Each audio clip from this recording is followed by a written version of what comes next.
La realidad es que vamos a autorizar que diariamente cualquier persona pueda salir en un radio de hasta 500 metros de su casa con fines de esparcimiento. Fines de esparcimiento no supone salir a correr, andar en bicicleta ni hacer actividad física. Actividad recreativa es salir a caminar, airearse un poco. Los niños pueden salir acompañados con sus padres, los adolescentes pueden salir solos, pero todos, en cualquier caso, deben salir una hora diariamente, pueden salir una hora diariamente y en un radio de 500 metros. Salidas de esparcimiento para toda la población. La frase de la polémica que motivó que muchos, además, adelantaran esta decisión que finalmente no va a ser al día de hoy. Tatiana, buenas noches. Buenas noches, Luis. Buenas noches a todos en casa. Sí, ayer empezábamos el programa pensando en que se podía salir una hora por día hasta 500 metros, que los chicos iban a poder tomar un poco de aire. Bueno, hoy nos enterábamos que no es tan así. No, finalmente hubo un comunicado, primero de la provincia de Santa Fe, Córdoba, provincia de Buenos Aires, gobernada por Axel Kicillof, y también Ciudad de Buenos Aires, con otro signo político, Horacio Rodríguez Larreta, diciendo que no va a poder aplicarse en estos distritos, por la alta concentración poblacional, las salidas de esparcimiento. Pero muchas familias no esperaron al lunes siquiera, que era cuando iba a empezar a regir o iba a empezar en vigencia justamente esta medida anunciada anoche por Alberto Fernández, sino que hoy empezaron a salir. Ya salieron, sí, estamos viendo imágenes de padres con chicos, que había sido claro realmente que esto comenzaba el lunes. Siempre que habla el presidente, viernes o sábado, es a partir del lunes. Hoy iba a estar el DNU que lo reglamentaba, pero les ganó la ansiedad, podemos decir. Hay una situación que ahora vamos a ver lo que ocurrió en España, donde sí se anunció la flexibilización para los más chicos, para que puedan salir con las patinetas a jugar. Y también en Francia, donde mucha gente salió a la vereda tomando distancia a bailar por la angustia que despierta más de 30 días, en el caso de ellos 40 días, con un aislamiento. ¿Te parece que veamos España? Por favor, me encantaría. Bueno, muchísima gente se ve. Esto es Ciudad de Buenos Aires, ¿no? ¿O España? No, España. Esto es España. España, esto es España, mucha gente y mucha concentración. Sí, y mucho revuelo en las redes sociales y en España, en el país, con el hashtag irresponsables, porque generó mucho enojo que la gente saliera masivamente a la calle. Había una reglamentación de cuánta gente podía salir, en qué horarios, y aparentemente no se cumplió.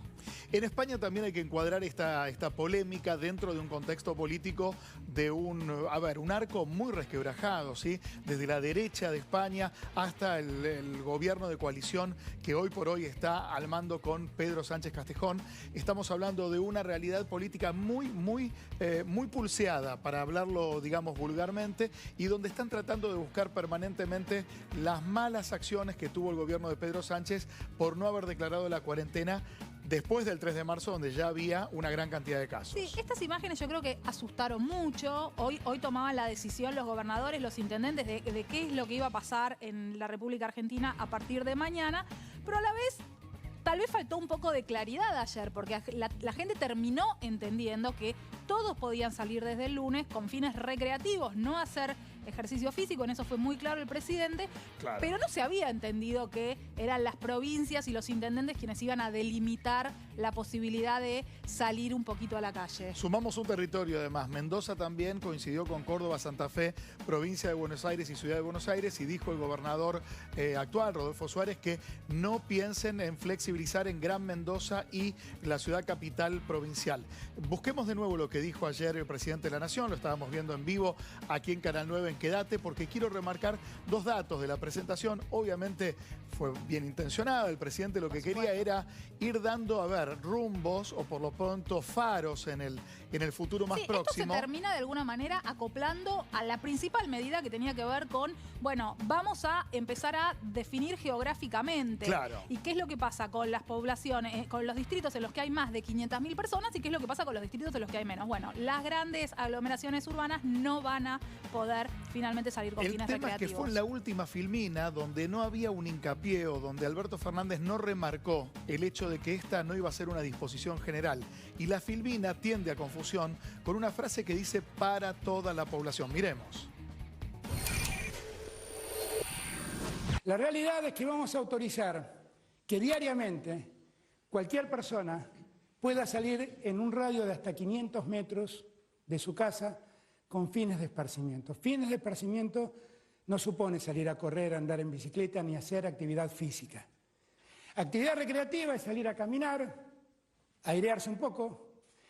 Los niños pueden salir acompañados con sus padres, los adolescentes pueden salir solos, pero todos, en cualquier caso, deben salir 1 hora diariamente, pueden salir 1 hora diariamente y en un radio de 500 metros. 1 hora diariamente en un radio de 500 metros. Y ayer nos preguntábamos al aire con Tatiana cómo iba a ser la aplicación de esta normativa. Obviamente esta explicación tenía que llegar en el día de hoy y llegó, porque por ejemplo, ¿son 500 metros lineales o son en un radio de 500 metros, lo que me permite deambular por un radio más amplio dentro de mi propio barrio? Sí, nos preguntábamos también si uno tiene una plaza dentro de los 500 metros de su casa, si podía ir, si iba a haber una organización por número de documentos, si uno tiene más de un hijo podía salir a la calle con más de uno. ¿Qué pasaba con ese tipo de cosas? Bueno, fue más allá finalmente. Cada distrito, cada responsable está definiendo si se puede o no salir a la calle con fines recreativos. Todos los países hoy por hoy se están planteando exactamente este tema, que es cuánto tiempo puede vivir, por ejemplo, una familia, ¿sí? Una familia tipo de 4 personas en las 4 paredes de su casa. ¿Cuánto tiempo es el que empiezan a permearse situaciones psicológicas que van en detrimento de la calidad de vida de esa familia y equilibrando esa situación tan íntima, tan personal, con un cuadro de emergencia sanitaria gravísimo a nivel mundial como es una pandemia? ¿Habrá influido todo lo que se vio hoy de la situación en España con esa cantidad de gente? ¿Puede asustar el ver, bueno, como vimos en su momento con los jubilados, puede asustar, puede generar temor, retroceder con todo lo que ganamos en este tiempo en el achatamiento de la curva?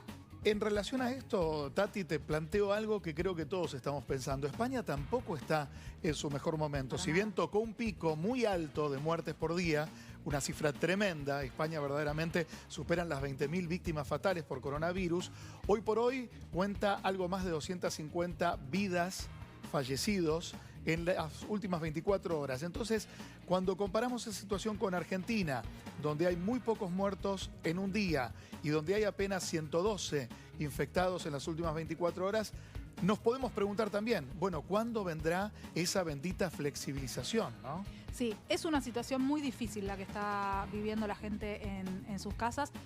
Por el temor y porque tenemos que cuidarnos la salud, por un lado, la situación económica que el presidente plantea siempre, esta falsa dicotomía, ¿es salud o es economía? Y también cuidar la salud mental, que no es fácil el encierro, no es fácil con los chicos, no es fácil para los adultos mayores, no es una situación fácil la que se está viviendo para nada. Tenemos muchos temas para preguntarle a él, es ministro de la Nación y cuida un área muy sensible que tiene que ver no solamente con el área de salud, que está el Ministerio de Salud, sino con otra de las crisis, que es la crisis social, la crisis alimentaria, en una provincia, por ejemplo, Buenos Aires, dicho por el propio Axel Kicillof, que tiene el 60% de la población bajo la línea de pobreza. Estamos en diálogo con el ministro Daniel Arroyo de Desarrollo Social. Daniel, muy buenas noches. Luis Bremer y Tati, te saludamos.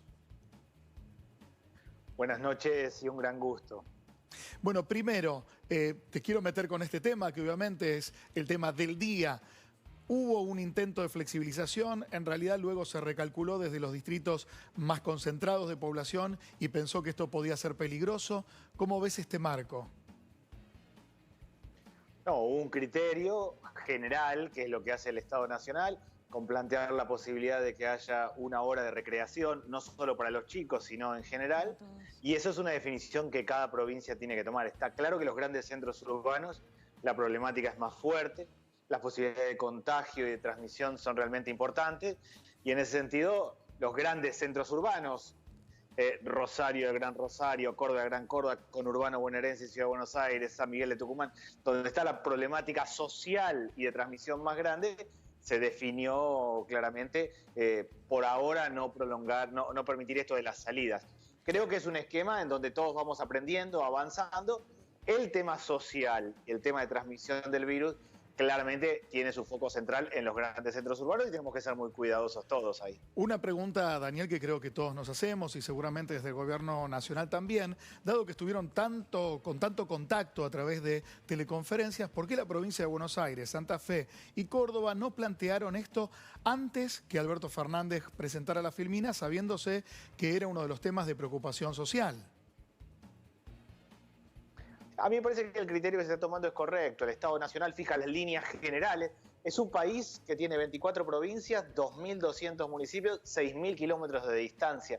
La Argentina es varios países en uno, si uno lo piensa en términos europeos.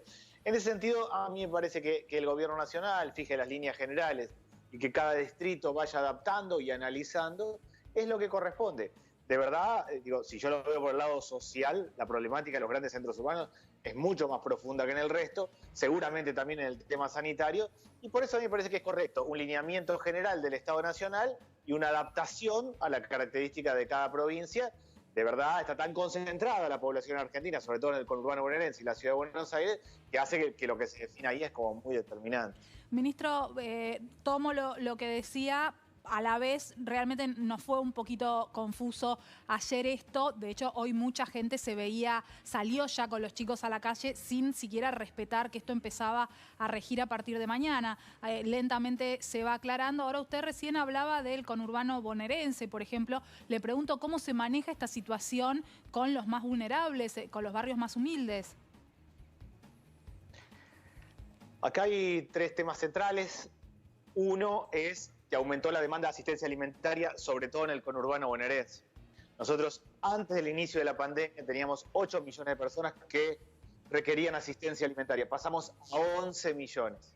Hay dos realidades nuevas y muy propias del conurbano. Uno, la gente que hacía changas y cada tanto iba a un comedor. El que hacía changas, vivía de la changa y algún viernes o algún día estaba complicado iba a un comedor. Y segundo, el que uno podría llamar el sector informal integrado. El taxista, el que hace durlo, el carpintero, que tenía un ingreso permanente que no tenía en su referencia el Ministerio de Desarrollo Social o la Acción Social y que le bajaban los ingresos a cero. Ahí hay una cuestión central que tiene que ver con eso.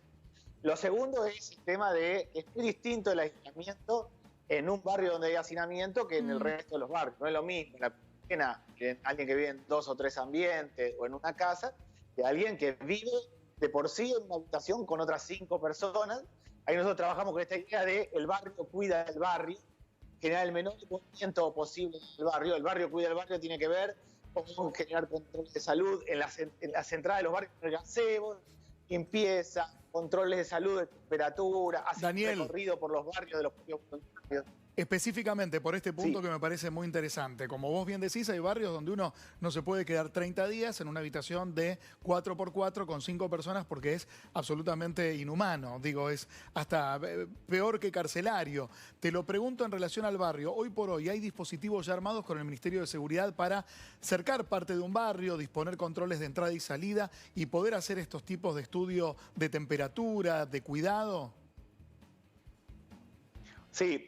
Lo que se hace básicamente es, los barrios en general tienen 2, 3 o 4 entradas, se pone un gazebo en cada uno, se hace el control de temperatura, la gente de salud, más todo el tema del alcohol en gel, la limpieza, porque hay mucha gente que sale porque va a trabajar.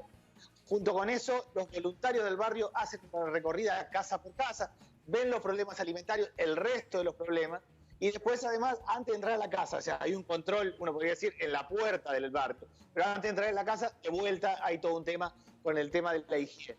Ahora, un punto importante que nosotros estamos detectando, además de la cuestión alimentaria, es el tema de violencia de género. Yo creo que hay que darle mucha importancia cada vez que se hace un relevamiento. El tema de violencia de género ha crecido, es un punto a mi ver que hay que darle mucha importancia. empezaron a aparecer casos, Arroyo, en los barrios más humildes esta semana. Nos enterábamos y pareciera inevitable que se vayan a multiplicar. Sí, lo que se ha trabajado mucho es, sobre todo en las iglesias o los clubes dentro del barrio, generar lo que nosotros llamamos centros de aislamiento, que son las camas básicamente. Arrancamos con un primer esquema que tuvo idas y vueltas, y es que los mayores fueran ahí. Hay familias que aceptan, hay familias que no aceptan, pero ahora lo que se está haciendo es, cuando hay un caso en el barrio, todo un protocolo, cuando se da un caso en el barrio, generar el aislamiento y acompañar a la familia. Estamos hablando de cambiar la lógica. La lógica de la pobreza es el movimiento. Una persona se levanta a la mañana, se va a la rotonda, ve si engancha alguna changa de construcción o algo y sale. Bueno, acá hay que hacer al revés, generar el menor movimiento posible en el barrio, generar las changas, máquinas, materiales para generar las changas dentro del barrio. Eso es lo que apuntamos a hacer, y un control Se está cumpliendo de manera óptima, con muchas dificultades, porque realmente mucha gente que la pasa mal, pero se está cumpliendo de manera óptima a mi modo de ver, y se aísla a las personas que efectivamente requieren acompañamiento porque han sido infectadas. Hoy podemos asegurar, estamos hablando con Daniel Arroyo, que es ministro de Desarrollo Social de la Nación, hoy podemos asegurar, Daniel Arroyo, que cualquier familia que tiene un problema alimentario, que no llega a fin de mes, que no tiene trabajo, tiene una asistencia alimentaria, la bolsa de comida llega a la puerta de su casa. Sí, la asistencia alimentaria es despareja en estos momentos. Nosotros hagamos un comité a nivel nacional con los intendentes, las organizaciones sociales y las iglesias, y se arma un comité en cada municipio, sobre todo en los grandes centros urbanos. Ahí se identifican los barrios, se ve dónde hay problemas, se acompaña. Hay varios mecanismos. Uno es la entrega de alimentos, lo otro es la tarjeta alimentaria, y ahí hay un punto importante. Este miércoles se hace una carga plena de la tarjeta. Este miércoles se hace un refuerzo de 4.000 pesos para las madres que tienen un chico menor de 6 años, de 6.000 para los que tienen 2 o más chicos, que es una tarjeta que no permite extraer dinero del cajero, sino ir a comprar alimentos. ¿Es automático eso? Porque, claro, se carga automáticamente. Automáticamente se carga la tarjeta, nadie tiene que ir al cajero, sino con la tarjeta ir a comprar alimentos directamente. Además de eso, armamos fondos rotatorios, transferimos fondos a las provincias y a los municipios para que compren alimentos y artículos de higiene.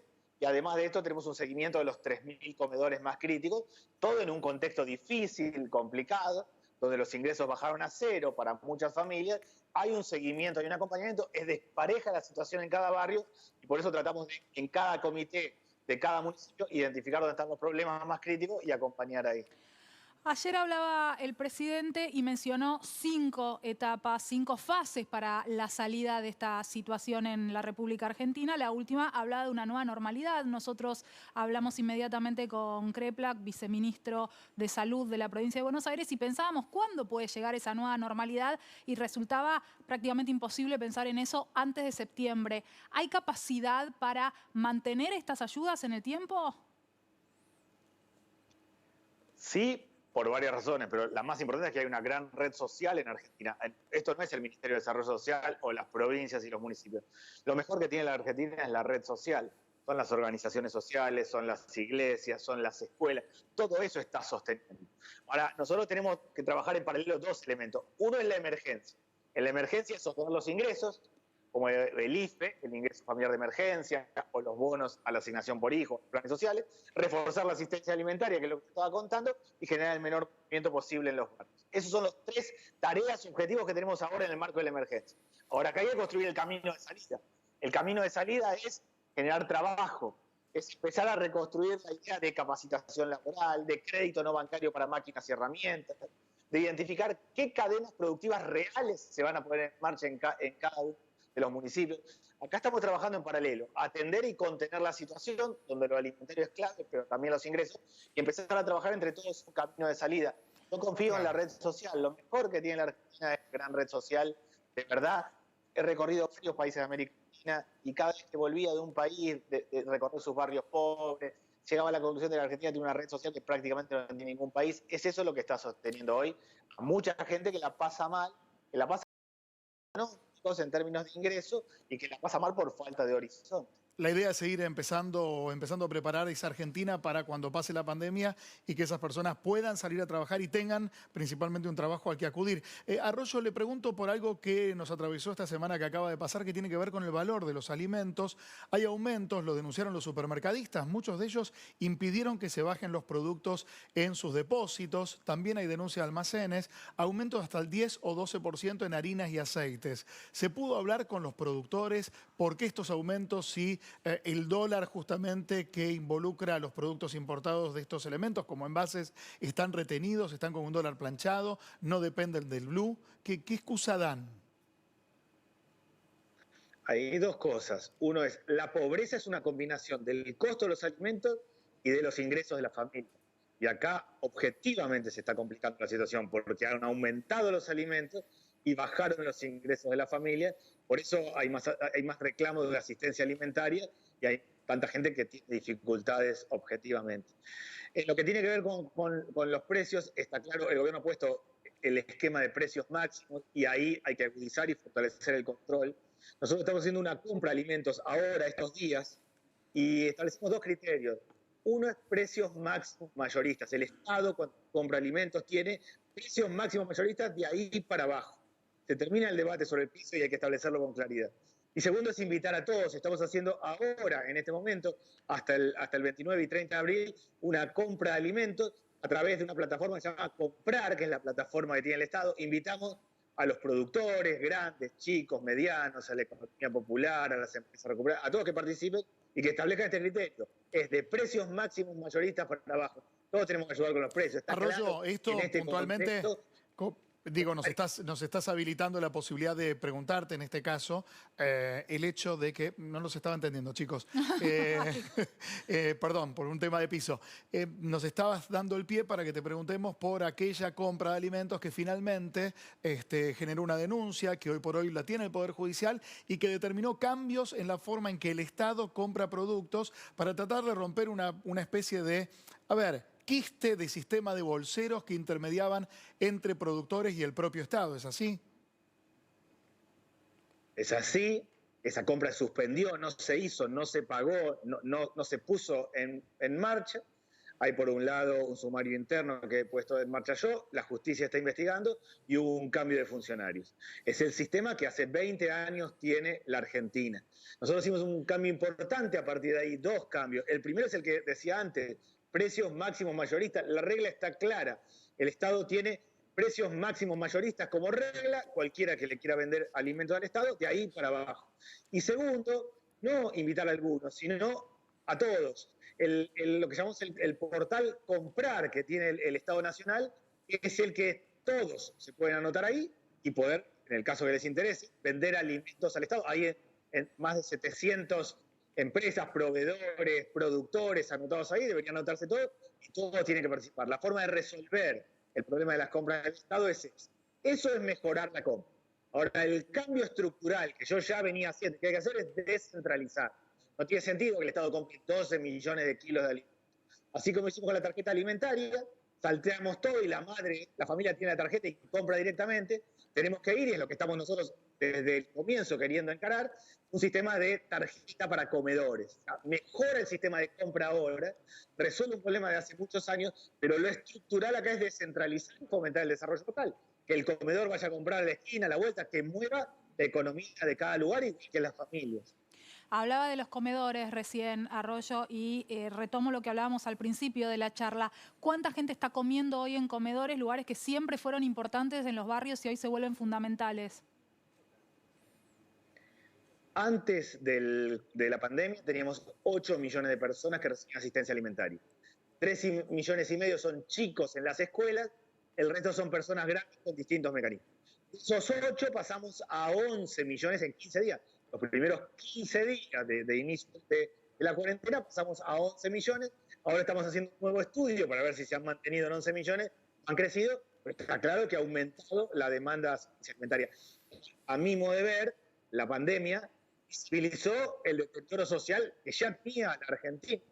Y uno ve el ingreso familiar de emergencia, el cálculo inicial era que iba a haber 3.600.000 personas que iban a acceder, casi 8 millones de personas terminan accediendo. Eso marca el nivel de deterioro y el desafío que tiene la Argentina. Es un desafío de controlar la situación social ahora, pero sobre todo para adelante, una salida por el lado del trabajo y el lado de máquinas, herramientas y oficios. Hay que reconstruir la capacidad de producción de los sectores más pobres para adelante. Quedó clarísimo. Daniel Arroyo, gracias por estos minutos y vuelvo a instalar este alerta que tiene que ver justamente con la sociedad toda y principalmente los productores de alimentos, que no son productores ni de autos 0 kilómetros ni de tapados de piel, para nombrar dos productos ostentosos y no necesarios. Digo, hoy por hoy aumentar el valor de un alimento es volver a empujar a un conglomerado social nuevamente hacia la pobreza y obligar nuevamente al Estado a que siga sumando dinero, porque si no, obviamente aumenta el producto y la capacidad de compra del dinero que ustedes otorgan disminuye inmediatamente.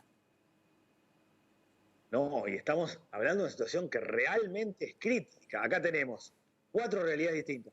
Las personas que ya están en los comedores, que vienen de pobreza estructural. El que hacía changas y cada tanto entraba y salía del comedor cada tanto y ahora cayó. El que tiene trabajo informal sostenido, esto que yo decía, el taxista, el mozo, el cazador, que quedó con cero ingresos. y el que tiene trabajo formal y la tiene complicada. Todo ese sector tiene dificultades. El Estado ha volcado muchos recursos, los 10.000 pesos del IFE, más distintos tipos de bonos, pero claramente lo que tenemos que lograr es que no aumenten los alimentos. El punto clave acá es sostener el precio de los alimentos y acompañar a la familia en este contexto tan difícil, donde de verdad hay muchísima gente que la pasa mal, mal en serio. Le agradecemos muchísimo, Arroyo, la comunicación. Un placer escucharlo siempre. Bueno, cambiamos ahora, pero vamos a hablar de la política desde otro encuadre. Nos quedamos porque veíamos lo que decía ayer el presidente y siguió hablando con una colega nuestra. Estuvo cerca de 17 horas con esta querida colega, le mando un beso a Romina Calderaro, hizo un excelente trabajo porque, claro, es acoplarse y tratar de mantener distancia porque la posibilidad de hablar con el presidente durante todo un día era de a ratos. Tomó un café en un momento, luego compartió una caminata por la Quinta de Olivos, un espacio histórico y emblemático de la vida política argentina. Y tenemos las imágenes y lo que decía el presidente junto a Romina.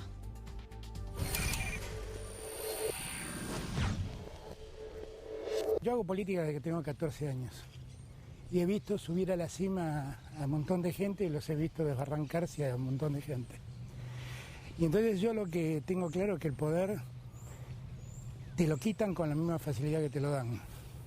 Que un día te votan y un día te abandonan. Y que el poder no es tuyo, el poder es de la gente. Y lo que tenés que hacer es estar todos los días acordando con la gente el rumbo a seguir. Y entonces así la gente te sigue empoderando. Lo primero para no sufrir el poder es darse cuenta que nada de esto es de uno.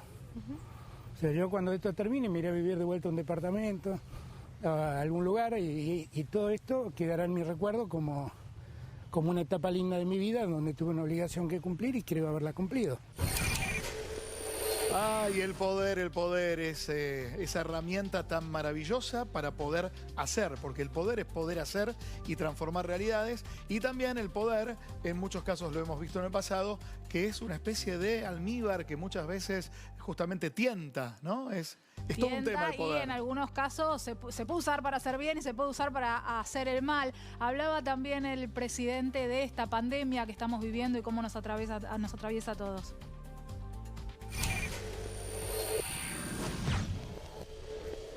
Es un tema inhóspito para el mundo, o sea, el mundo se enfrenta a un virus que no conocía.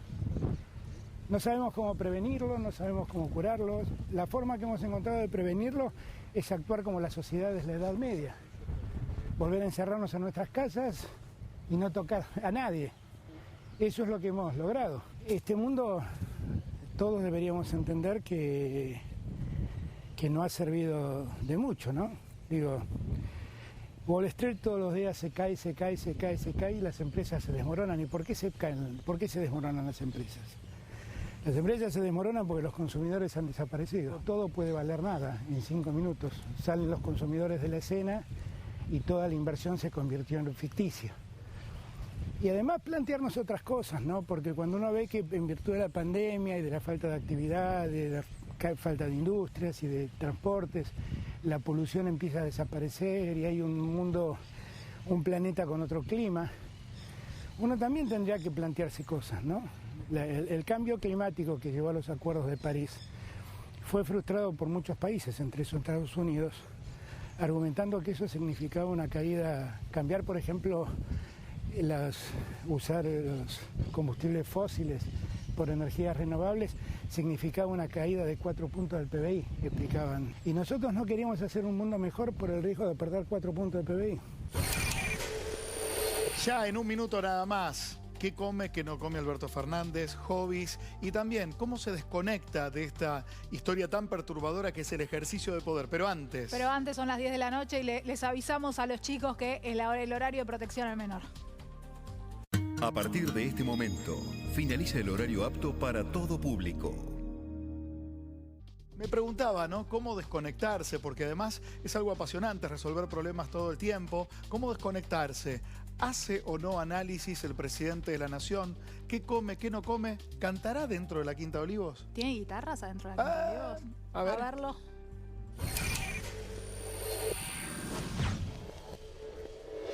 Últimamente es tirarme a mirar una serie. Ahí está. Tirarme a mirar una serie. Sí que le gustó, no me sale en castellano, poco ortodoxa. Espectacular. Espectacular. Espectacular. Pero las últimas las vengo pegando, ¿eh? A ver, ¿qué más?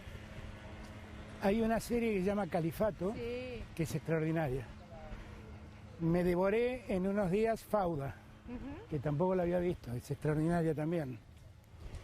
Y miré una que a los futboleros nos tiene que gustar indefectiblemente, que se llama Juego de Caballeros, que cuenta la historia de cómo el fútbol se hizo profesional. Que es una serie exquisita, súper bien ambientada y muy interesante la historia, que yo no conocía inclusive.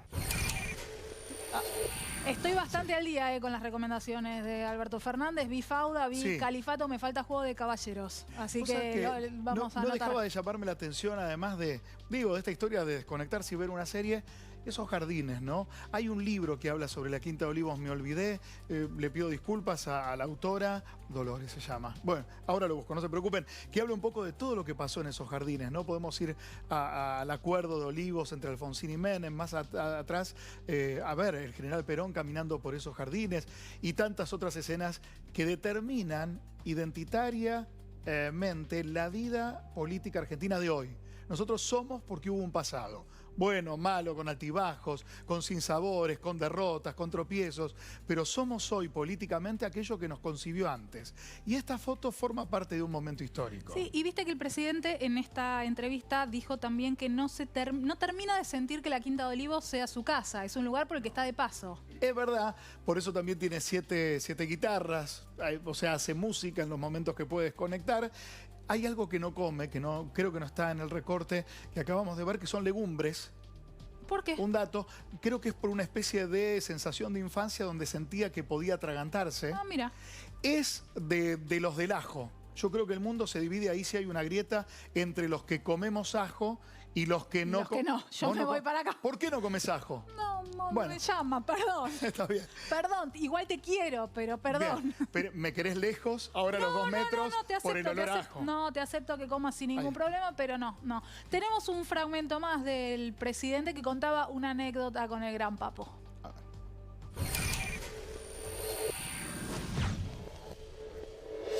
Sí, la historia fue así.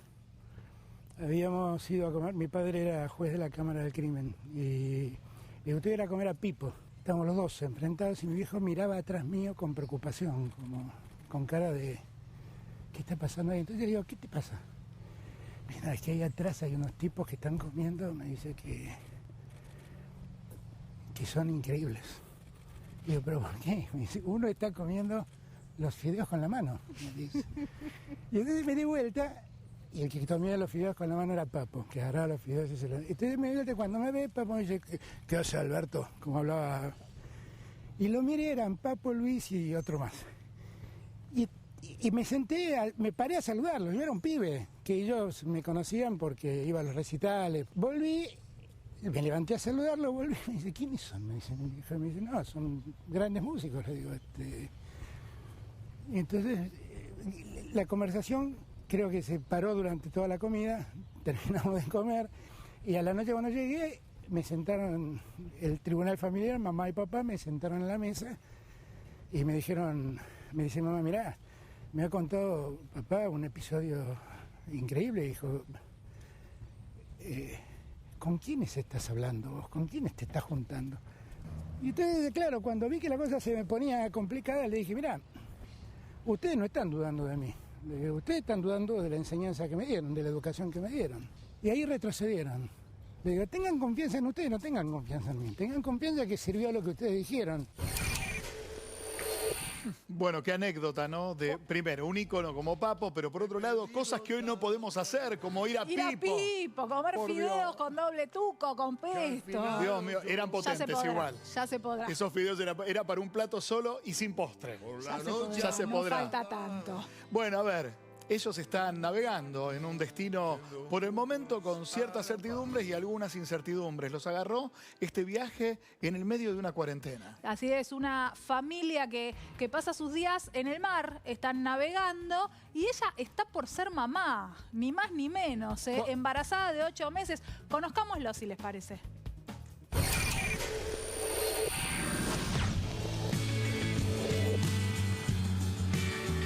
Hola a todos, mi nombre es Constanza Coel, tengo 34 años, soy comunicadora social y diseñadora gráfica. Mi nombre es Juan Manuel Dordal, soy psicólogo y hace ya un par de años más navegante que psicólogo. Zarpamos de Buenos Aires hace 2 años, van a ser en septiembre, un poco más de un año y medio. Recorrimos toda la costa de Brasil, hicimos Santa Catarina, el estado de Sao Paulo, Río de Janeiro. Y ahí en Bahía se nos planteó la disyuntiva de seguir navegando hacia el Caribe o buscar un hermanito o hermanita para Ulises, que es nuestro hijo.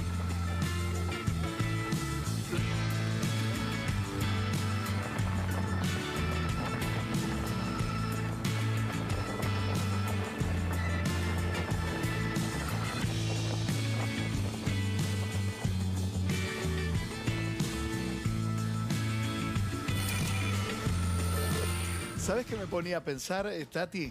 Qué loco, ¿no? ¿Qué pasaría si te dicen, ¿querés ir al paraíso? Sí. ¿Y qué pasa después si te dicen, no te podés ir del paraíso? Ya deja de ser paraíso. Ellos igual se los ve contentos, por lo menos en el tape de presentación que teníamos recién, son Juan Pablo y Constanza, con Ulises y con un perrito también y un bebé por llegar, están conectados. Muchísimas gracias, chicos, por recibirnos. Luis y Tatiana los saludan. Hola chicos, ¿cómo están? ¿Qué tal, Luis, Tatiana? Ahora? ¿Todo bien? ¿Dónde están ahora? En este momento estamos justo frente al pan de azúcar. Estamos fondeados entre el pan de azúcar y el Cristo Redentor. Qué paisaje en la bahía que de tienen. Guanabara, Río de Janeiro. Qué paisaje que tienen, por Dios, Sí. ahí enfrente. Sí, la verdad está súper lindo. La noche está despejada, se ve todo el reflejo de las luces de la ciudad en la bahía, el Cristo iluminado. Es bellísima la vista acá. Ahora, de todas lo que maneras, me contás nosotros no estamos muy acostumbrados. me parece todo soñado, Juan Pablo, lo que estás contando. Ahora, a ver, vamos un poquito para atrás. El mundo está golpeado por una pandemia. Muchísimo, la mayoría de los países guardando cuarentena o aislamiento preventivo obligatorio. ¿Cómo son sus días ahí? Por tener un bebé también. Bueno, nosotros de alguna manera al estar en el barco hace 1 año y medio ya que estamos navegando por la costa de Brasil, estamos acostumbrados a tener el barco abastecido con agua, con comida y es normal para nosotros estar, no sé, 1 semana, 10 días sin desembarcar. Así que de alguna manera nos agarra bien preparados esta cuarentena. Por otro lado, hubo cosas que sí cambiaron. Nosotros cuando buscamos este segundo hijo, que resultó ser una niña, no pensábamos que iba a nacer en el medio de la cuarentena. Así que ahí sí se nos plantearon un montón de dificultades, como por ejemplo que, bueno, ya no pudimos viajar a la Argentina para usar nuestra prepaga ya para tener a nuestro hijo, tampoco puede venir la familia para acá. Hubo muchas cosas y que todavía estamos resolviendo de acá a 1 mes. Tenemos Y un los poco menos de un mes sí, para resolver. Constanza, perdón. Los estudios, digo, los controles, Sí. estás en el 8º mes. Digo, ¿cómo lo fuiste llevando? ¿Dónde los hiciste? ¿Y cómo haces para, en caso de desembarcar en Río, poder pasar y hacerte atender en un hospital allí? Bueno, lo primero que quiero contar es que Connie quedó embarazada en Bahía, en el nordeste brasilero. Y allí decidimos venir para Río de Janeiro, que es un estado más rico y que tiene más infraestructura hospitalaria y demás. Así que Connie, una genia, se vino navegando desde Bahía hasta Río, que son un montón de millas, fueron varios días y varias noches de navegación. Y fuimos haciendo todos los controles perfectos. Cada vez que Empezamos a hacer los controles cuando nos enteramos en Bahía y cada vez que parábamos en un puerto, mi obstetra de Argentina me iba diciendo, bueno, ahora te toca hacer un análisis de sangre, ahora te toca hacer un análisis, una ecografía. Y así fui haciendo todos los controles. ¿Te atendían? Hasta que, bueno, llegamos acá. Y ahora... ¿Cómo era el tema? ¿Te atendían? ¿Era gratis? ¿Tenías que pagarlo por privado? ¿Cómo te manejaste? A veces y a veces, cuando yo estaba apurada porque no podía esperar un turno en un lugar público, lo hacíamos de manera privada. De todas maneras, queremos insistir en que la salud pública en Brasil nos trató súper bien siempre. Ahora sí está un poco más complicado porque todo el sistema de salud en Brasil y creo que en el mundo entero está complicado.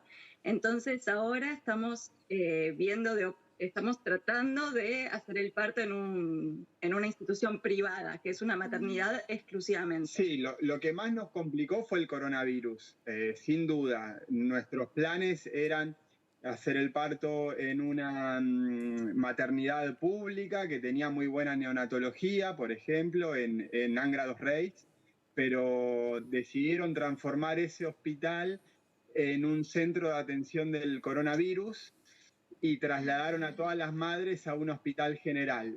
Y ahí ya no nos sentimos cómodos con lo que nos ofrecía Angra dos Reis.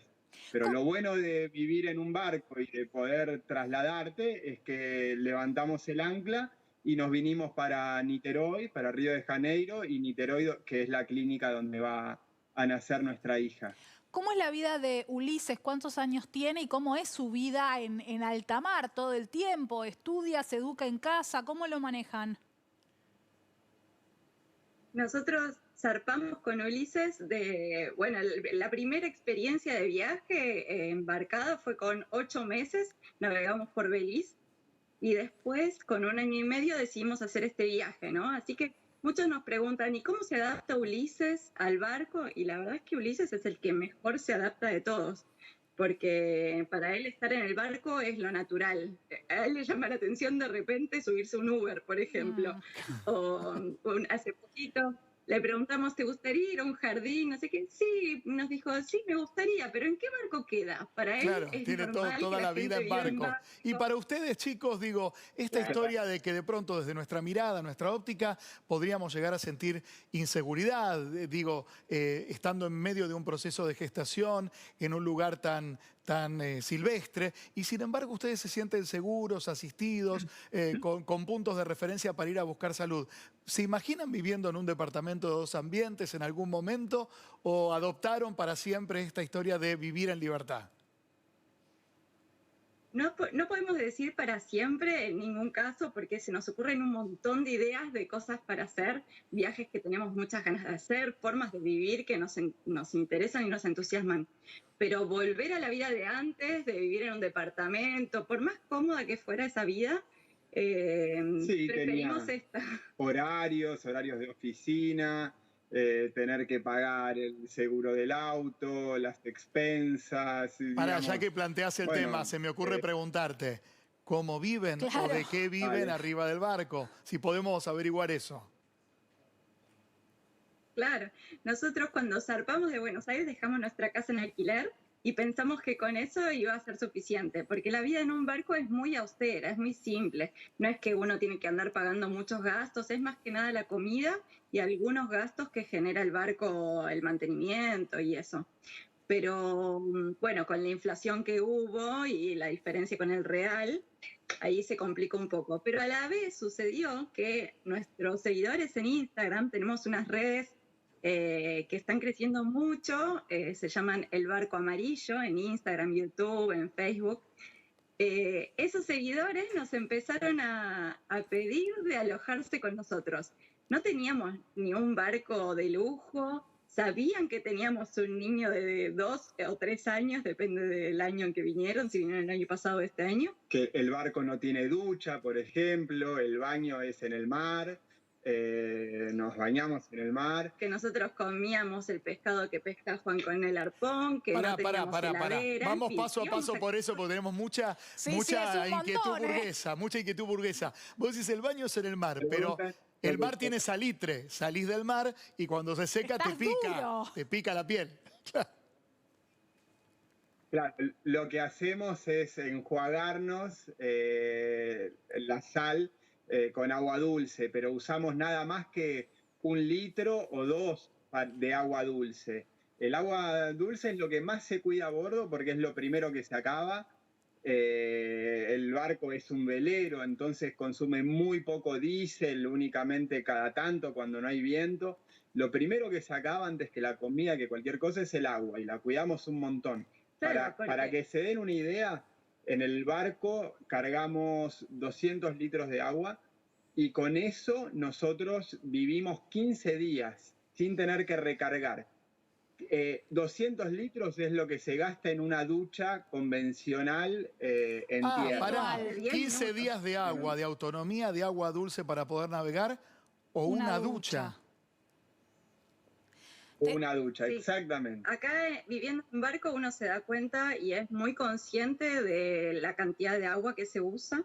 Y bueno, otras cosas, me preguntaban por la educación de Ulises. Sí. Ulises, por un lado, hacemos homeschooling, pero todavía tiene 3 años, no es obligatorio para él, ni en Argentina ni acá, ir a un jardín. Y bueno, este año iba a empezar justamente, sobre todo para aprender el portugués, pero bueno, con este brote fue imposible. Pero nosotros creemos que hay una educación que es combinada, ¿no? Por un lado está la educación institucional o la educación tradicional, y después está la educación ambiental. Ulises es súper consciente del consumo de agua, de cómo se separan los residuos, del uso de la energía. Contame un poquito de qué comen y cómo se organizan con ese tema. Contame la cocina. Bueno, lo más interesante tal vez es que en el transcurso de este viaje aprendimos a pescar con el arpón. Ahí hay una foto justo, ¿no? Con las patas de rana y el arpón, eso nos garantiza pescado fresco sin tener que ir a exponerse a un supermercado. Y después tenemos en el barco, qué sé yo, hay de todo: arroz, fideos, latas. Usamos carne seca, tipo charqui, para hacer guisos. Y siempre, bueno, también buscamos, por ejemplo, cocos, todo lo que nos da la naturaleza. Ahora, las imágenes que estamos viendo son divinas y con un clima precioso. ¿Qué pasa cuando de noche llueve, hay una tormenta? Porque yo me asustaría fuerte. Mira, ahí puedo hablar yo, porque de repente en general creen que las mujeres, ¿no? O somos más asustadizas, o que como madre me daría miedo. La verdad es que en todo el viaje, en más de 1 año y medio que llevamos de viaje, en ningún momento tuvimos miedo. Ni Ulises, ni yo, ni Juan.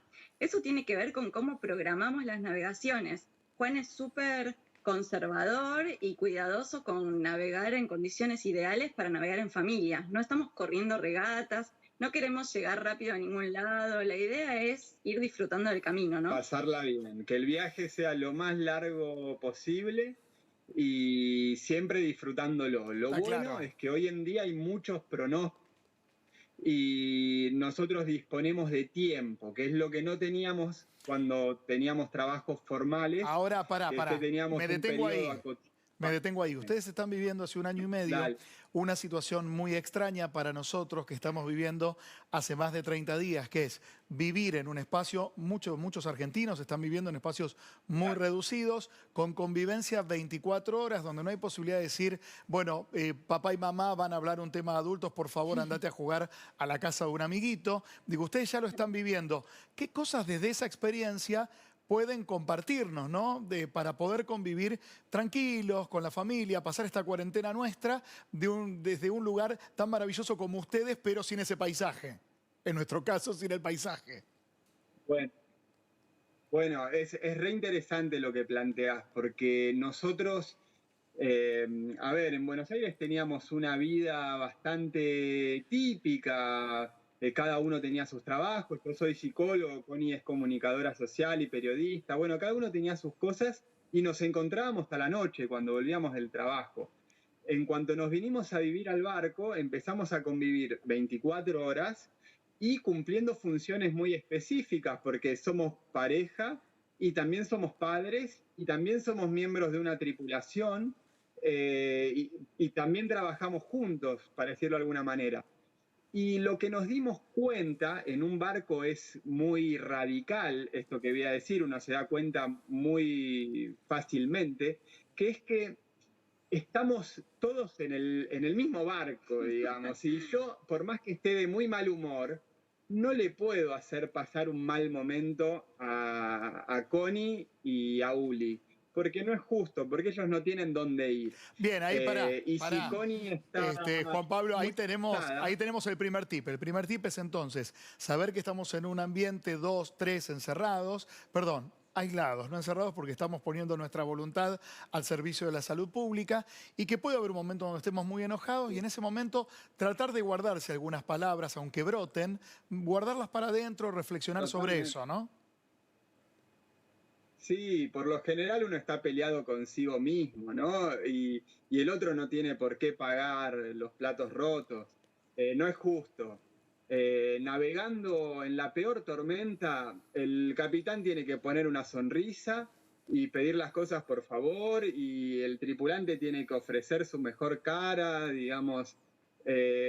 No es momento para ponerse malo, ¿no? Hay que tener paciencia y ponerse en el lugar del otro todo el tiempo. Claro, eso también con la rutina, ¿no? Sin tener que estar navegando o algo. Cuando ves que el otro está cansado, cuando ves que el otro no quiere ahora ir a entretener a Ulises o jugar con él o no sé qué, bueno, poner como esa energía extra para que el otro también esté mejor. Voy a lo habitacional un poquito. ¿Desde dónde nos están hablando ahora? Si quieren muestro un poco Sí, el me barco. encantaría. Estamos hablando A ver.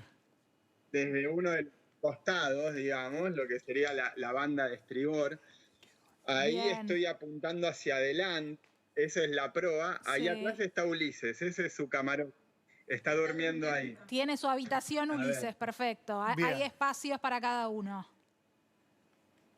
Esta es la mesa de navegación donde se planean las navegaciones, está la radio, todo el instrumental para navegar. Esta es la cocina, a ver si se ve bien. Esta es la cocina. Ah, bien, hay una hornalla, entonces, horno obviamente no hay, Sí. es solamente hornalla. Sí, hay un horno. Hay un horno. Mira. chiquitito. Mira el horno. Y acá arriba acá arriba hay una heladera también. Una heladera. Vertical. Los barcos son verticales. Ahora, hay una Hago un cosa que yo plano descubrí en una navegación que hice, pero en río, en mar nunca me atreví, que es como unas pequeñas parrillitas que se cuelgan de la embarcación hacia afuera y hay que calcular por dónde viene el viento para que obviamente si uno prende fuego, el fuego no ingrese a la embarcación. ¿Tienen ese aparatejo? Sí, tenemos una parrillita a bordo, es fundamental. están súper preparados, Es difícil mantener bien. el carbón seco. Claro. Sí, mantener el carbón seco es más complicado, pero se puede. Y en Bueno, esa y después, además, lo que distribución... mostró Juan, No, contame, Connie, contame. tenemos 2 camarotes más. Acá podemos traer a ver si se llega a ver. Acá hay un camarote más, que es el nuestro. Mira. Y acá hay otro camarote más. Los barcos se van desplegando y, De afuera parecen chiquitos. claro. Y tenemos Bien. un baño. A ver, también, no sé si que se puede, quieres chicos. muestro. Les vamos a poner otro desafío ya que tiene el celular en mano. ¿Se podrá salir un poco, pese a que es de noche, a ver si se ve algún brillo de alguna luz de Río de Janeiro? Dale, vamos para afuera. Ahí va. Ahí por donde está saliendo Juan es la escotilla. Ah, Y bueno, acá está nuestra cachorrita, A ver, Lola. Ay, divino, chicos. A ver Bueno, si se ve cuando algo. se termine todo... Sí, se ve divino. ven las luces Cuando ahí, se termine sí. todo esto, nos vamos con Luis para allá, ¿eh? pero por favor, alójennos. Muchísimas gracias. Un placer charlar con ustedes. Y Gracias a mucha ustedes, suerte con la chicos, llegada gracias de la por el beba. espacio. Ahí va, las luces de Bueno, Río. Muchas gracias. Juan muchas Pablo, Constanza. Realmente, ¿sabés qué nos permite de verdad? Uno a veces de vivir en una ciudad o vivir en un departamento y dice, ay, ¿cómo esta gente se va a permitir un año y medio en el mar? Y la están pasando bien, son Se felices. los veía chocho de la vida. Es otra manera de vivir. Es otra manera de vivir. ¿Y él cómo la estará pasando? Le preguntamos. Vamos. Periodista y también coach ontológico. Muchísimas gracias, Ismael Cala, desde Miami con nosotros. Hola, buenas noches, Luis, Tatiana. Feliz de poder compartir con ustedes desde casa. Ah, estamos en tu casa. Decinos, no la calle específicamente, pero el barrio de Miami donde estás residiendo. Es Brickell. Vivo en Brickell, que es como un pequeño Manhattan. Yo diría que es la zona más densamente poblada de la ciudad, de rascacielos, edificios altos. Y bueno, pues aquí haciendo la cuarentena, como todos. ¿Mañana se levanta o no, Ismael? Habían dicho que el gobernador del estado estaba disponiendo si flexibilizaba en algo la cuarentena o no.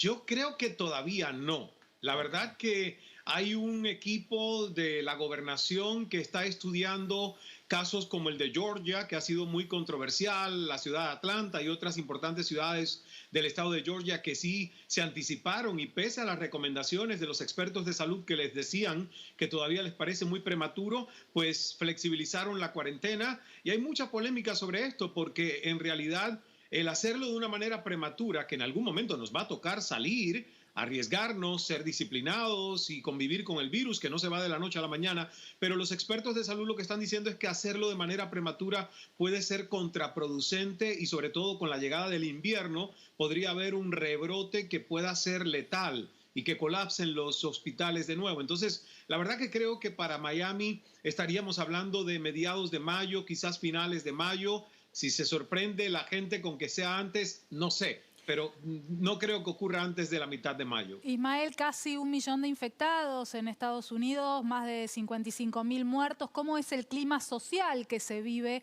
en esta pandemia con estados que toman estas determinaciones? Como contabas recién, un presidente que la semana pasada invitó a probar con lavandina o con luz ultravioleta. ¿Cuál es el clima social? Es un clima muy polarizado, es un clima que ya Trump, desde que asumió el poder, realmente ha dividido al país con un liderazgo que si bien en lo económico le ha ido bien a Estados Unidos y uno lo tiene que agradecer porque finalmente cuando la gente mira lo que estaba pasando con la economía, todo el mundo más o menos estaba diciendo, bueno, hay locuras que dice y hace Trump, pero nos va bien, al país le va mejor, así que aguantémonoslo. Y es más o menos lo que mucha gente decía. Ahora, en medio del desempeño de lo que él está haciendo con la pandemia, que obviamente su preocupación es salvar vidas, pero sobre todo rescatar la economía, porque recordemos que estamos en un año electoral bizarro porque se han tenido que parar las campañas, pero que tan pronto, en unas semanas, se reabra el país, la campaña va a ser agresivamente porque en noviembre tenemos elecciones. Y una de las banderas de Trump para la reelección es el poco desempleo que tenía antes de la llegada del coronavirus y por supuesto que le iba muy bien al desempeño económico de Estados Unidos, que es una economía que aparentaba estar muy sólida, pero que un virus se la llevó. A ver, Ismael, en este sentido hay 22 millones de desempleados en el último mes en los Estados Unidos, más de 1 millón de infectados, como decía Tatiana, y una gran cantidad de víctimas por día. Y no estamos justamente llegando a noviembre. Y lo más probable es que no haya actos de proselitismo, porque la mayoría de los estados están impidiendo la concentración de personas. Así es, así es. Entonces es un año muy, muy particular. Obviamente todos estamos pidiéndole al presidente que se dedique a lo que debe hacer, porque no es médico, no es experto de salud y porque además es algo que ha causado también en personas que ciegamente lo que él dice lo hacen. Hay llamadas de alertas, de envenenamientos, de gente que se ha creído que es cierto, de que si se toma un desinfectante, hay casos. Y sucedió ya anteriormente cuando él habló de la cloroquina, ¿verdad? Que la impulsó tanto como un posible tratamiento con el COVID-19. Hay gente que no sabe cómo trabajar estas sustancias y lo hacen de manera irresponsable. Ismael, este dato que estás dando es muy importante porque en nuestro país esa monodroga se usa para otro tipo de dolencias. Hay faltantes porque mucha gente creyó que podía comprar esa droga en forma preventiva y lo más terrible de esa droga, primero que es para enfermos críticos en un estado muy avanzado de la enfermedad y hospitalizadamente, y produce una caída de potasio dramático que puede llevar a un infarto. Por lo tanto, es una locura la gente que va a comprar cajas de este medicamento como si las necesitara estando sano. Correcto. De hecho, hay países, por ejemplo, en Suecia se ha prohibido que en los hospitales se utilice este medicamento en los tratamientos a infectados de COVID-19. O sea que, ojo, estamos a veces tomando medidas, la gente escuchando, hay mucha información, hay hemorragia de información y tenemos que dejar a los expertos que a medida que se vayan realmente probando los tratamientos sean los que nos indiquen qué hacer y no nosotros por nuestro libre albedrío usar todo este tipo de sustancias controladas. Ismael, sos guía de un montón de gente que te sigue y has dado consejos que ayudan al estado de ánimo y a sobrellevar esta situación mundial que se está viviendo. ¿Qué nos podés decir para la gente que la está pasando mal? Lo primero es que uno tiene que entender que esta no es una más de nuestras crisis personales. Yo creo que esto le ha ayudado a muchas personas porque uno se culpa, uno resiente cuando le va mal en la vida, cuando las cosas no salen como el programa mental maestro que nos hacemos proyecta. Y justamente es el primer paso, es el decir, esta no es una crisis personal que yo provoqué. Esta es una crisis global en la que me toca participar. Entonces, voy a bajar un poquito la guardia de no echarme tantas culpas y resentir todo lo que me está pasando porque en realidad no hay manera de que personal o individualmente yo eso lo hubiese podido evitar. Entonces es una crisis que nos ha tocado vivir y que hay que tener una apertura y una flexibilidad mental para no sufrir. El mantra que yo les invito a todos los que nos están viendo que la están pasando mal a tratar, intentar de aplicar es fluir para no sufrir. ¿Por qué? Porque sí que hemos perdido trabajos, sí que hemos perdido algunos emprendedores, empresas, que a lo mejor cuando la cuarentena termine nosotros no vamos a volver a donde estábamos, tenemos que reinventarnos y reestructurarnos. Claro. Pero si resistimos esa realidad, nos va a ir peor. Es como pararse frente a una ola briosa de 2 metros de altura en el mar Atlántico, la vamos a pasar mal. Si flotamos, es un poquito mejor. Ismael, gracias por este contacto y volvemos a estar en contacto muy pronto contigo ahí desde Miami. Muchas gracias. Feliz noche. Un beso. A ver, fluir para no sufrir. También podría ser un consejo para la tercera edad, ¿no? Podría ser un consejo para la tercera edad que viene pasándola muy mal. Fueron los primeros en tener que guardar el aislamiento social obligatorio para preservarse, para cuidarse. Pero esta semana también vimos casos de geriátricos que realmente conmocionaron. El caso de Belgrano, por supuesto. Pero quiero que charlemos en este momento, Luis, si te parece, con un experto. Nos vamos para el living. Ricardo Yacoub, gerontólogo. Queremos charlar del humor y cómo ayudar a los adultos mayores en este momento. Ricardo, muchísimas gracias. Gracias por invitarme. Sí, la verdad que es un momento, digo, ser población en riesgo en este momento es un problema. Sin embargo, lo que vemos es que los mayores, cuando pueden estar en su casa y sin salir y cuidándose, tienen un ritmo menos acelerado en general que nosotros, con lo cual surfearon, siguiendo tu metáfora, de una manera mejor esta primera etapa. También, digo, hay investigaciones que nos muestran que los mayores tienen mejor adaptación a estas situaciones, tienen más experiencias ganadas a lo largo de la vida, con lo cual algo de esto le hace pasar mejor. Pero hay algo que pasa cuando pasan los días. Yo digo 15 días todos guardados, hasta nos buscamos un entretenimiento interno en casa, los adultos mayores más, tienen muchas memorias seguramente por evocar, cosas por leer, libros que quedaron pendientes. Ahora, cuando pasa el mes, ¿cómo se hace? Mira, cada vez que cambia el tema de la cuarentena, yo lo vivo en mis pacientes que con mucha angustia. Creo que lo vivimos en parte todo, pero más las personas mayores cuando no saben cuándo esto termina. Y especialmente con la desdichada idea del gobierno de la ciudad, cuando fue esto de los 70, no salir a la casa, realmente hubo crisis de angustia.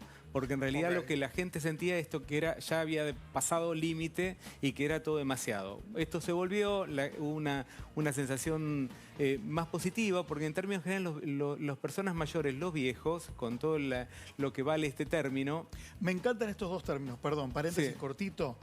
Adultos mayores o nuestros queridos viejos. Por favor, abuelitos, no vinculemos una filialidad con cuando hay adultos mayores que no fueron padres y que quieren sentirse contemplados también. Totalmente. Y en general, cuando decimos abuelos, estamos achicando una persona. Claro. Nadie le diría abuelo a Alberto Fernández. Capaz que lo es a Cristina. Cristina es abuela y nadie le diría abuela.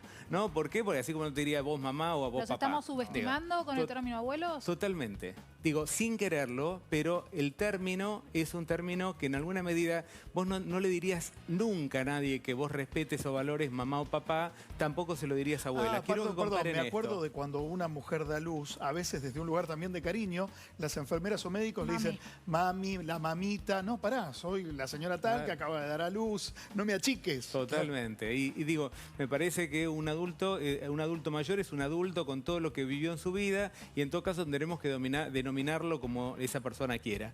Pero la palabra abuelo o esta cantidad de palabras que se inventan a veces es que nos cuesta nombrar la palabra vejez, viejo, todas estas palabras que realmente describen a la gente que tiene cierta edad, simplemente.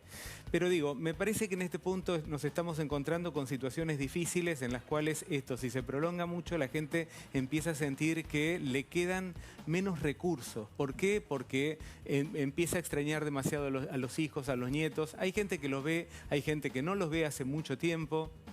Hay gente que se cansó de hacer las cosas. A nosotros nos está pasando que los días se vuelven todos muy domingo. Entonces todo se parece mucho a todo. Muchos señores y muchas señoras, adultos mayores de más de 70, aseguran el gobierno de la ciudad que son más de 500.000, que hoy por hoy tienen un futuro un tanto incierto. No se sabe si va a ser hasta agosto, julio, septiembre, que van a poder volver a la calle y recuperar su vida social.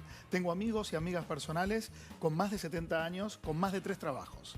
Digo, a esas personas se les cambió la vida. Totalmente. ¿Cómo acercarles un poco de serenidad y algunas herramientas? A mí me parece que, primero que nada, hubo algunas instituciones, nombraría PAMI con Comunidad PAMI, no sé si lo conocen, es una institución que se ha, dentro de PAMI, con gente que llama por teléfono, con gente que le resuelve problemas internos de PAMI, así también el gobierno de la ciudad, el gobierno de Córdoba, han dispuesto un montón de cosas que traen ventanitas a la vida de los adultos mayores.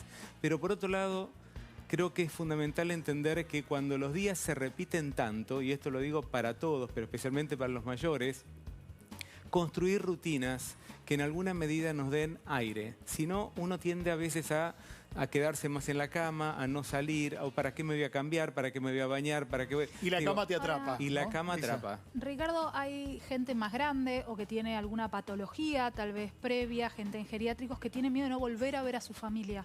Es una situación muy difícil. ¿Qué se hace? ¿Cómo se los ayuda? Totalmente. Mira, yo la verdad creo que ahora tenemos un punto y aparte. Yo la verdad que estoy pensando cosas que hace algún tiempo no hubiese pensado.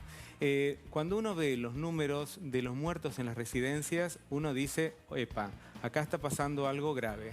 Sinceramente, yo voy a decir algo no como profesor en la UBA, ni algo muy personal. Si yo tuviera a mi vieja ahí dentro, lo sacaría por unos meses.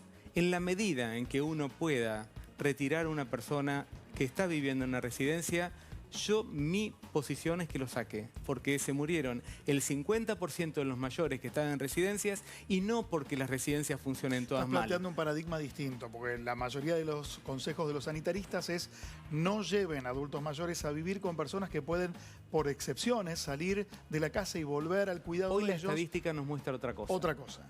Digo, si el 50% de los muertos en Europa fueron en residencias, es porque no son las residencias malas, te puedo asegurar, conozco las de España, las de Italia, son excelentes, y en realidad es porque hay algo que no pueden detener en el contagio. Entonces, es cierto que los italianos por vivir más en familia se contagiaron más que los holandeses. ¿No puede tener que ver con la edad poblacional lo que pasó en Italia o en España comparado con la situación en Argentina? No, porque si comparamos la población que vive en residencias con la población que vive en sus casas, ambas mayores son la misma población. ¿Cuánto es el porcentaje por ejemplo, en la Argentina, el porcentaje que vive en una residencia es el 1,5% del total de los mayores. En Europa será el 4 o 5%. Cuando nosotros vemos que el 50% murieron ahí, es que hay algo que no se puede controlar. ¿Por qué? Porque si vos estás viviendo con 2 personas más, en todo caso, si te pasa algo vos, te aislás en una habitación y las otras 2 personas te traen la comida. Si vivís con 50 o con 100 personas, es muy difícil aislarse. Ricardo, si te parece, te propongo que vuelvas a otro programa. A mí todo el mundo adulto mayor me interesa mucho. Primero porque creo que si tenemos la gracia de la biología de llegar, vamos a ser ellos muy prontito. Y me parece que están siendo muy descuidados. Hoy el Papa habló del tema de cuiden a los adultos mayores y creo que tenemos que hablar más seguido del tema. Gracias. Gracias a ustedes. Bueno, hablado de España. Habló de España. ¿Nos vamos para España? En España a las 20 horas, desde hace 40 días, hay un ritual, que es salir a la ventana y cantar un solo tema. El amigo Fierita, Guillermo Catalano, nos ayudó en este caso, nos hizo de movilero desde allí y en Madrid reflejó lo siguiente. Luis, estoy en Madrid. Estamos en el centro de Madrid y vas a empezar a escuchar los aplausos. Es que todos los días de que empezó la cuarentena, hace más de 30 días, la gente a las 8 de la noche se asoma al balcón a aplaudir. A los sanitarios, esto es toda la gente que trabaja en la salud, y a los trabajadores, supermercados, transporte, todas las personas que hacen que siga adelante la ciudad. Mirá, de a poco vas a ver, ¿eh? Ahí se van a ir sumando todos.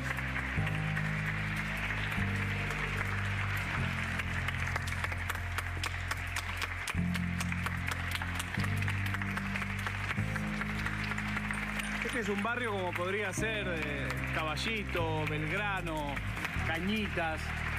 A esta hora suele haber un tráfico infernal. Sin embargo,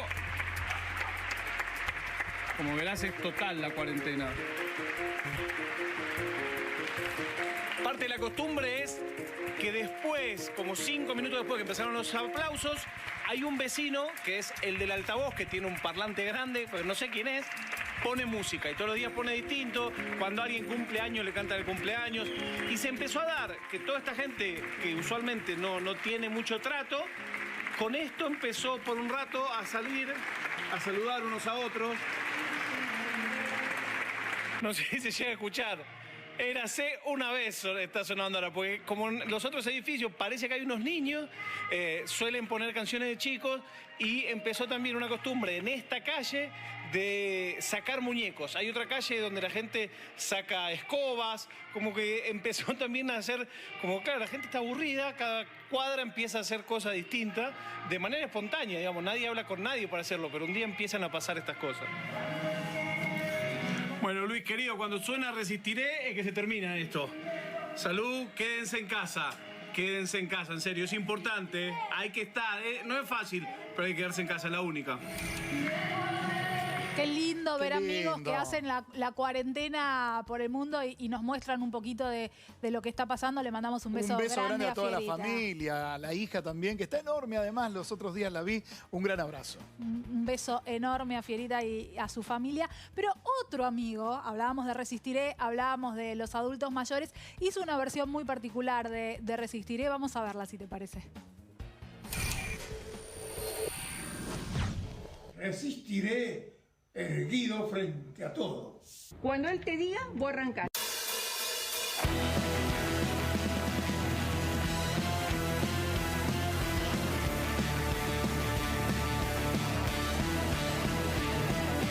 Cuando pierda todas las partidas, cuando duerma con la soledad, cuando se me cierren las salidas y la noche no me deje en paz, cuando sienta miedo del silencio, cuando cueste mantenerse en pie, cuando se revelen los recuerdos y me pongan contra la pared, resistiré erguido frente a todo, me volveré de hierro para endurecer la piel, y aunque los vientos de la vida soplen fuerte, soy como el junco que se dobla pero siempre sigue en pie.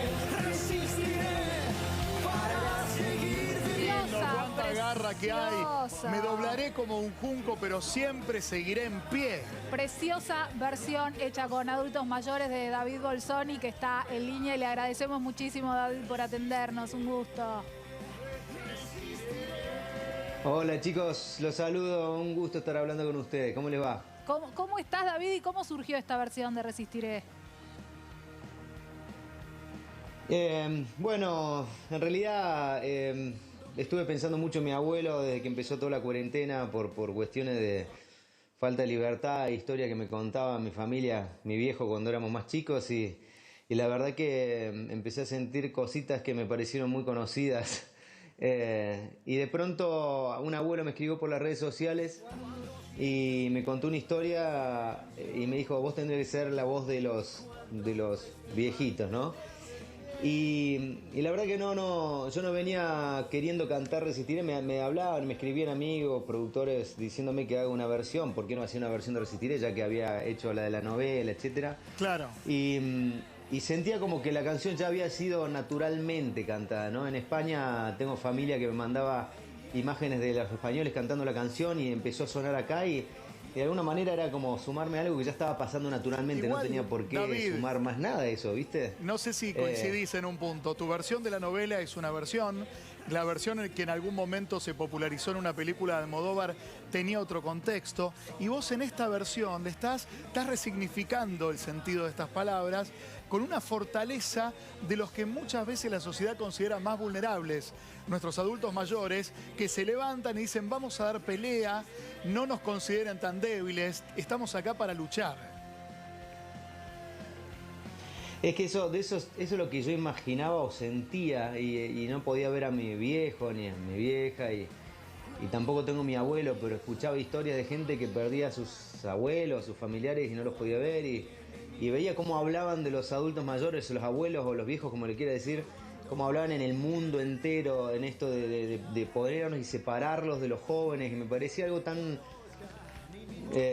por eso dije, creí que la mejor manera que podía contribuir haciendo una canción, una versión de esta canción, era cantarles a ellos, ¿viste? Y desde el primer momento lo que sucedió con los videos que empezaron a mandar y cómo se empezó a sumar la gente, ya tenía magia y ya la emoción la vivíamos viendo esos videos desde que empezaron a llegar, así que fue natural lo que pasó, ¿no? La idea es... Hablabas de tus abuelos, David, y de que estuviste pensando en ellos. ¿No los podés ver por esta situación o no los tenés a tus abuelos?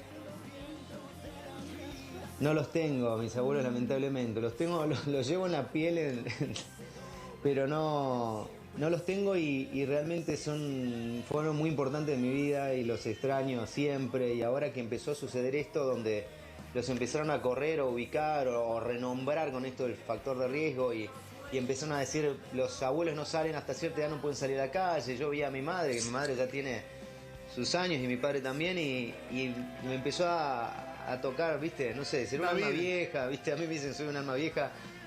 Me empaticé mucho con los abuelos, de verdad. Hablaste hace un ratito de un abuelo en particular, un abuelo varón, que te empezaron a contar ahora tus viejos historias de la vida de él. ¿Qué redescubriste de tu abuelo, de esta historia de no tener libertad? Digo, ¿qué experiencia vivió tu abuelo que te dejó marcado a vos?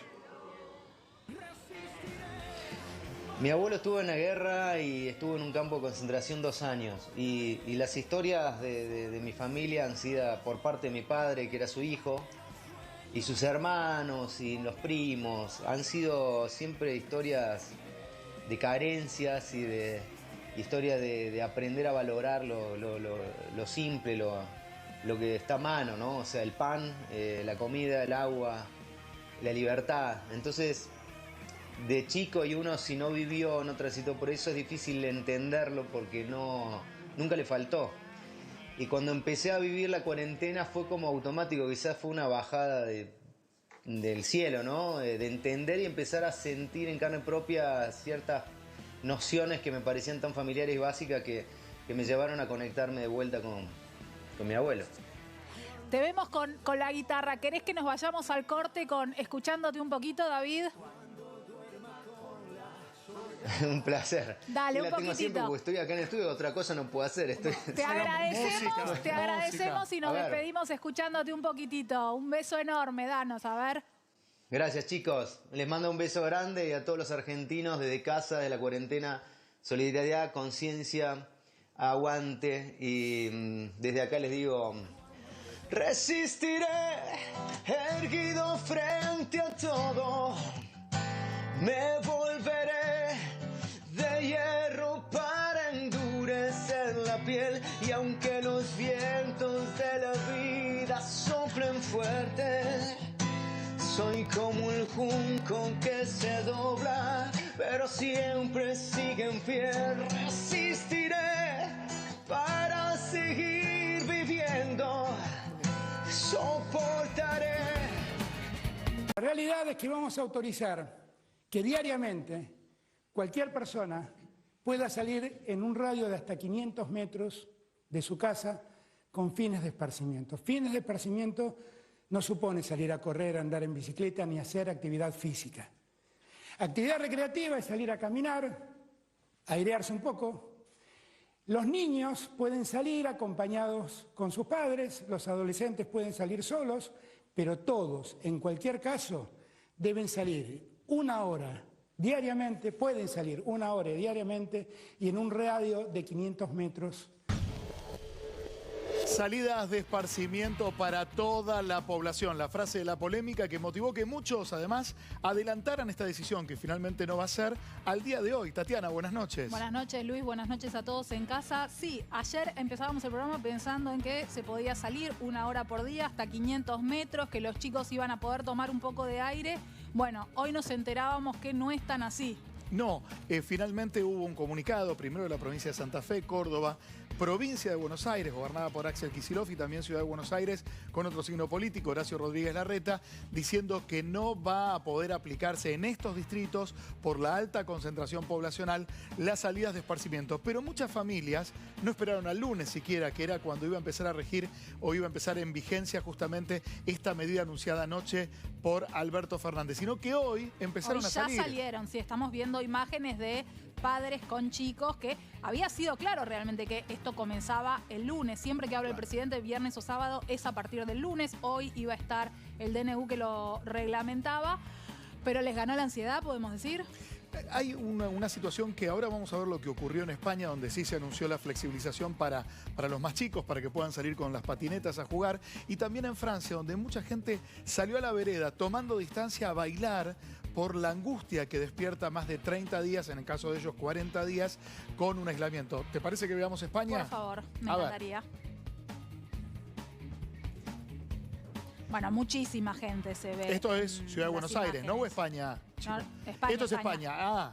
España, esto es España, mucha gente y mucha concentración. Sí, y mucho revuelo en las redes sociales y en España, en el país, con el hashtag irresponsables, porque generó mucho enojo que la gente saliera masivamente a la calle. Había una reglamentación de cuánta gente podía salir, en qué horarios, y aparentemente no se cumplió.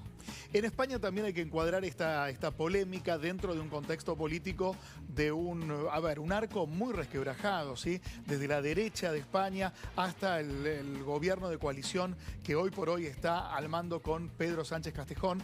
Estamos hablando de una realidad política muy pulseada, para hablarlo, digamos, vulgarmente, y donde están tratando de buscar permanentemente las malas acciones que tuvo el gobierno de Pedro Sánchez por no haber declarado la cuarentena después del 3 de marzo, donde ya había una gran cantidad de casos. Sí, estas imágenes yo creo que asustaron mucho. Hoy tomaban la decisión los gobernadores, los intendentes, de qué es lo que iba a pasar en la República Argentina a partir de mañana, pero a la vez tal vez faltó un poco de claridad ayer, porque la gente terminó entendiendo que todos podían salir desde el lunes con fines recreativos, no hacer ejercicio físico, en eso fue muy claro el presidente, claro. Pero no se había entendido que eran las provincias y los intendentes quienes iban a delimitar la posibilidad de salir un poquito a la calle. Sumamos un territorio además, Mendoza también coincidió con Córdoba, Santa Fe, provincia de Buenos Aires y Ciudad de Buenos Aires, y dijo el gobernador actual, Rodolfo Suárez, que no piensen en flexibilizar en Gran Mendoza y la ciudad capital provincial.